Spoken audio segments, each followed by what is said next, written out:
We're used to having parliaments where the government controls the numbers in the lower house, and controlling the numbers, they set the agenda, they can ensure that all their bills pass, they have to deal with different issues in the Senate, but they control the lower house. But the rules that govern who forms government predate party politics. And so every so often, as in 2010, which was the last time we had a hung parliament, these rules suddenly reappear and you get this argument over who's going to form government. What happens is that if no side has a majority in the House, then they have to negotiate with the crossbench, or they have to govern in minority, and they do deals to govern.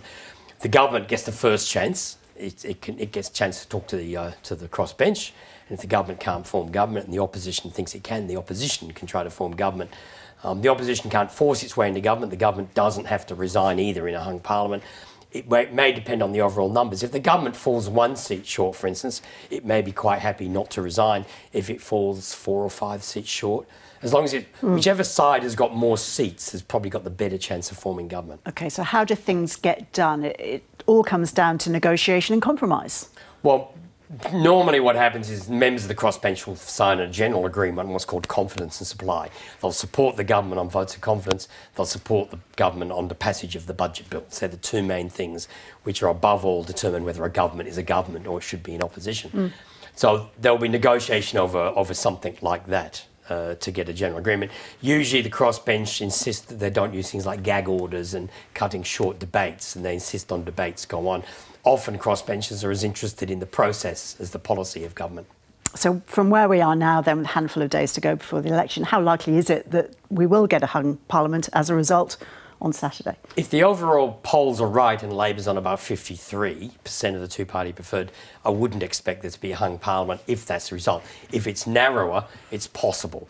It will then come down to who's got more seats. Crossbenchers would always prefer to support the party with more seats because it would be easier to decide what to vote on or not.